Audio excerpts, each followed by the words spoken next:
Bloomberg Audio Studios. Podcasts, radio, news. Good morning, I'm Nathan Hager. And I'm Karen Moscow. Here are the stories we're following today. Karen, we begin with the presidential race. This is the final full day of campaigning for Donald Trump and Kamala Harris. The polls continue to point to a photo finish, and both candidates are campaigning like they know it. The former president held rallies yesterday in Pennsylvania, North Carolina, and Georgia. In Macon, Georgia last night, he urged his supporters to get out and vote. We stand on the verge of the 4 greatest years in American history. You watch. It's going to be so good. It's going to be so much fun. It'll be nasty a little bit at times, and maybe at the beginning in particular, but it's going to be something. Earlier in Lidditz, Pennsylvania, Trump suggested he shouldn't have left the White House in 2020, and he raised eyebrows with a long riff about the bulletproof glass surrounding him. And I have this piece of glass here. But all we have really over here is the fake news, right?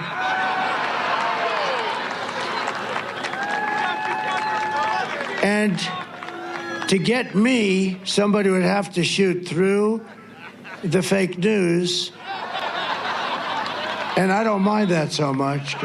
The Trump campaign later put out a statement saying the media should have a protective glass shield around them also.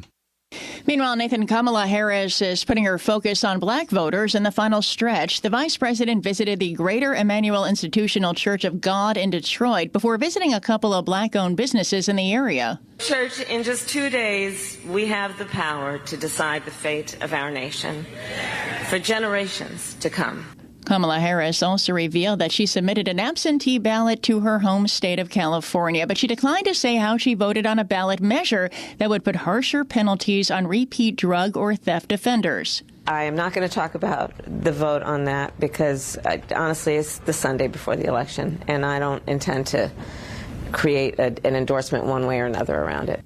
Later today, Kamala Harris will wrap up her campaign with a pair of star-studded rallies in Pennsylvania. Katy Perry will lead the lineup in Pittsburgh, while Lady Gaga will headline a Harris event in Philadelphia. Donald Trump will hold his final campaign rally in Grand Rapids, Michigan, the same place he did it in 2016 and 2020. Well, Karen, there are some encouraging signs for Harris with the final poll from ABC News and Ipsos giving her a 49 to 46% edge nationally, while a New York Times Siena College survey shows Harris ahead in 5 of 7 swing states. We get more on this late flurry of polling from Bloomberg's Jill Deeses. This remains essentially a coin flip. Yes, there's some good polling news for Kamala Harris, certainly in this final weekend of the campaign. But, let's take a closer look at what that's actually telling us. So first of all, yes, she's got an edge in these national polls, but I wouldn't really give, an absolute ton of weight to what that may tell us about the popular vote. I mean, very famously,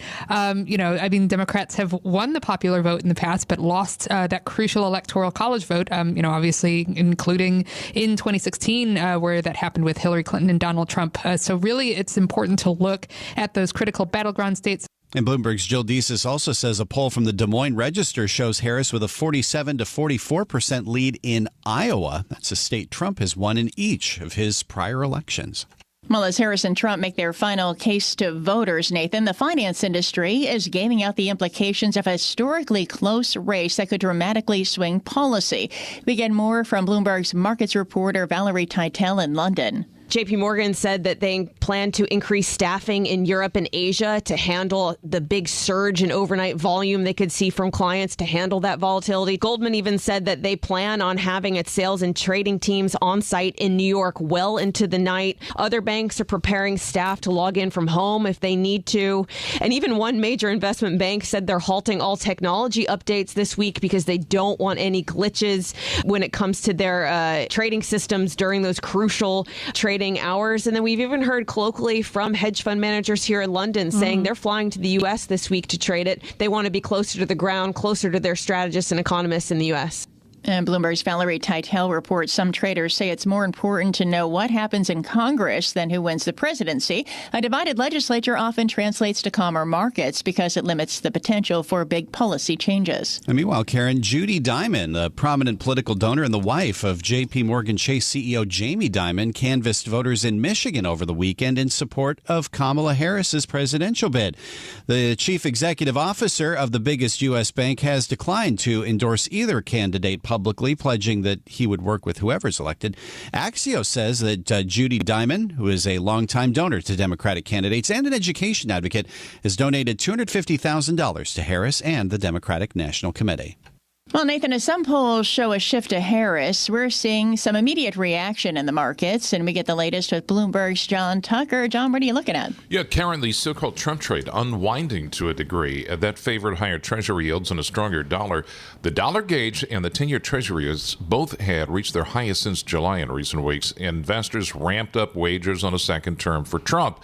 There was concern that his support for looser fiscal policy and steep tariffs would deepen the federal deficit and fuel inflation. Well, this morning, the dollar is lower. Dollar DXY right now down 0.5%. Treasury yields are lower. Bitcoin dropping below $69,000. And Trump media and technology shares right now in the pre-market, they are down 5%. In the prediction markets, Trump's spread over Harris is vanishing. They have reversed the Trump trade and now think the election is a toss-up. Carol Kong, a strategist at Commonwealth Bank of Australia, puts it this way this morning. Markets are pricing in a higher chance of a Harris win now. In New York, I'm John Tucker, Bloomberg Radio. All right, John, thank you. And join us for complete coverage of the election results tomorrow night, kicking off at 5 p.m. Eastern with a special 2-hour edition of Balance of Power, followed by coast-to-coast Bloomberg team coverage at 7. Get live election results and analysis with context tomorrow night on Bloomberg Radio and Television and the Bloomberg Podcasts YouTube channel.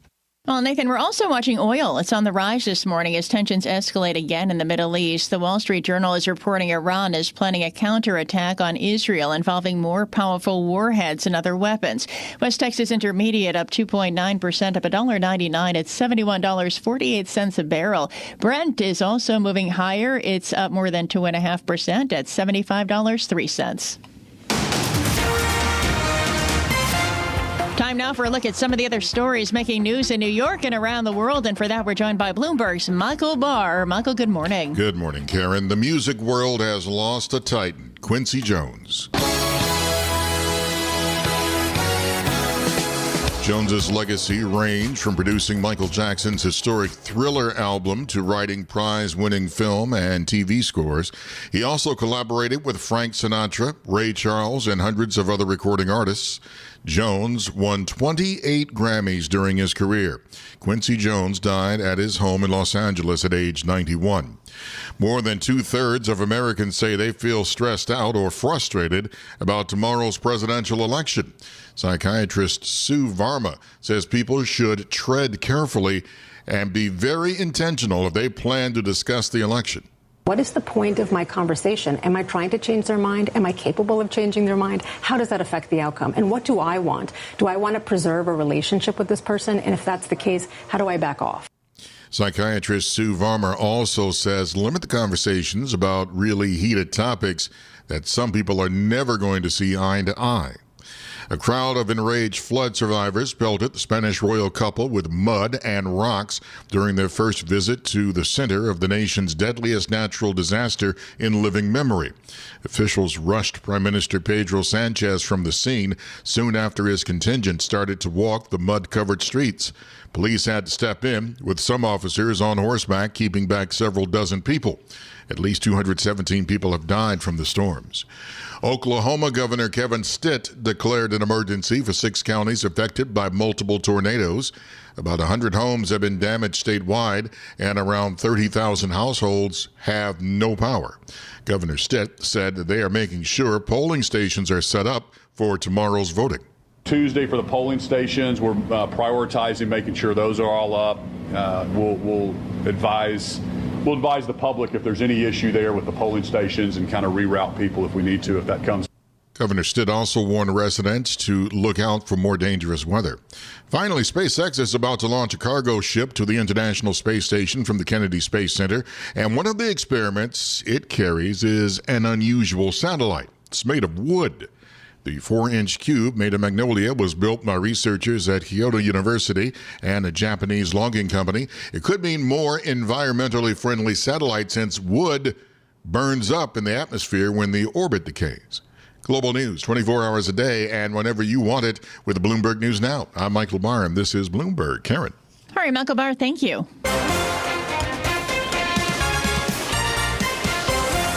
Time now for the Bloomberg Sports Update, brought to you by Tri-State Audi. Here's John Stashower. John. All right, Karen, the Washington Commanders, but a big story first half of the NFL season. New owner, new coach, new quarterback, and the Commanders are 7-2. First time since 1996. 2 wins over the Giants. In those 2 wins, they've only punted a total of 2 times. Never trailed at MetLife. Beat the Giants 27-22. The rookie QB, Jaden Daniels, 2 touchdown passes to Terry McLaurin. 1 at the end of the first half, and Washington was pretty much playing for a field goal, but suddenly got into the end zone. The Giants coach, Brian Daboll. Tough game, competitive game. In the end, just didn't make enough plays to get the outcome we want. You know, gave up some big plays there right before the 2-minute at the end of the half. And those are game-changing plays that we need to make. Daboll's record the last season and a half, 8-18. No team in the NFL right now has a worse record than the 2-7 Giants. They're the only team that still hasn't won a home game.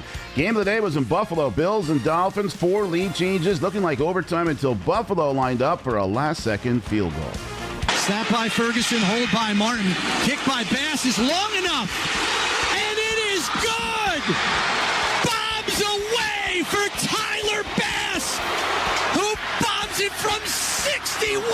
WGR, good time for the longest field goal in Bills history. Buffalo's got a 4-game lead in the AFC East. Detroit sits atop the NFC at 7-1. Lions won at Green Bay 24-14. Philadelphia 6-2, 4 straight wins. The Eagles got another big game from Saquon Barkley in a 28-23 win over Jacksonville. Patriots lost in overtime at Tennessee. Matinee at the Garden. Rangers beat the Islanders 5-2. Pair of goals for Artemi Panarin, 35 saves for Igor Shesterkin. Nets lost at home to Detroit 106-92. Knicks played tonight in Houston. Adbi Naji, first ever from the Netherlands to win the New York Marathon. Sheila Chepkari of Kenya, the women's winner. She had never run a marathon until last year. John Stashower, Bloomberg Sports. Karen and Nathan. Coast to coast on Bloomberg Radio, nationwide on Sirius XM, and around the world on Bloomberg.com and the Bloomberg Business app. This is Bloomberg Daybreak. Good morning. I'm Nathan Hager. It is the last full day of a presidential campaign that has seen more twists and turns than most Americans have ever witnessed. And in these final hours, both Donald Trump and Kamala Harris are claiming the upper hand. On Tuesday, just go out and vote, and we're going to close this thing out, and it's going to be party time. We have momentum. It is on our side. Can you feel it? And joining us now this day before Election Day is Lindsay Newman, geopolitical risk expert and columnist at G0 Media. Lindsay, good morning. Markets seem to be sensing a momentum shift in this race toward Kamala Harris. Where do you see the momentum at this point?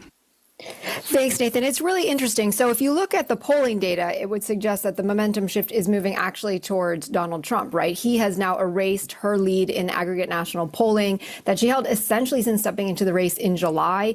Each of the major swing states is now a toss-up and have traded back and forth in recent weeks. But as you say, betting markets have now dramatically shifted away from Trump towards Harris. What's behind that is sort of anybody's game, anybody's guess, I should say. There are some other interesting indications. We can talk about early voting. We see that Democrats have a slight edge on who's voting more often ahead of the election. So perhaps that's moving the betting markets. Women are voting more than men. That is something that the Harris campaign sees as favorable to her election. So maybe that's moving it. Nathan, I'll throw one last in just to tie in for the sports page. There's the Commanders rule that if the Washington Commanders win the last home game before the election, which they did, the incumbent likely wins the next election. So maybe that's what's moving the betting markets. Of course, the incumbent is out in this race officially, with President Biden dropping out back in July. But how much stock to put in this Des Moines Register poll? It seems to be getting so much market attention, with Harris 3 points ahead in Iowa. Yeah, what's remarkable about that is not just that headline about the 3 points, which in and of itself is remarkable, but it's who's voting, right? So it's women turning out for Harris. And that, as I said, is her believed, that's what her campaign believes to be her pathway to victory. Her whole campaign has been about turning the page, fighting for democracy, fighting for your freedoms, including, of course, reproductive rights. Trump, on the other hand, thinks that he's going to win through young male voters. They have not yet turned out in early voting. But again, we've we've seen about 75 to 78 million have already voted. We're going to see double that number actually turn out tomorrow. So we don't want to, this sort of moment is the moment where we read the tea leaves on the early voting. But when we have the final numbers is really, when the trend lines will be able to be detected. In this final stretch, Lindsay, we've seen the rhetoric really heat up, particularly from former President Trump raising doubts once again about the election integrity, even suggesting that he wouldn't mind if members of the media get shot. What is the risk that we could see violence after Election Day tomorrow? So it is a big concern about what happens between Election Day tomorrow and the days just after, what happens between Election Day tomorrow and when the election is certified and Inauguration Day. I think the most volatile outcome that we need to be keeping our eye on is if Kamala Harris wins by a small margin of victory. Last week at his MSG rally, Trump said that we need to defeat Harris. He needs to defeat Harris by a landslide that is too big to rig, right? And so he's pointing towards this margin of victory. If the margin of victory is quite large, Harris somehow pulls off this major surprise and wins by a large margin of victory, then it could deflate Trump world's balloon. But if it's just this small margin of victory, we have to expect a flood of legal cases, calls for recounts. We're going to see disturbances at courthouses and government buildings. We know that there's this lineup for potentially even congressional challenges.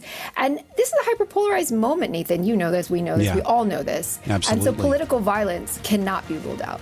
This is Bloomberg Daybreak, your morning podcast on the stories making news from Wall Street to Washington and beyond. Look for us on your podcast feed by 6 a.m. Eastern each morning on Apple, Spotify, or anywhere else you listen. You can also listen live each morning starting at 5 a.m. Wall Street time on Bloomberg 1130 in New York, Bloomberg 99.1 in Washington, Bloomberg 92.9 in Boston, and nationwide on Sirius XM Channel 121. Plus, listen coast to coast on the Bloomberg Business app, now with Apple CarPlay and Android Auto interfaces. And don't forget to subscribe to Bloomberg News Now. It's the latest news whenever you want it, in 5 minutes or less. Search Bloomberg News Now on your favorite podcast platform to stay informed all day long. I'm Karen Moscow. And I'm Nathan Hager. Join us again tomorrow morning for all the news you need to start your day right here on Bloomberg Daybreak.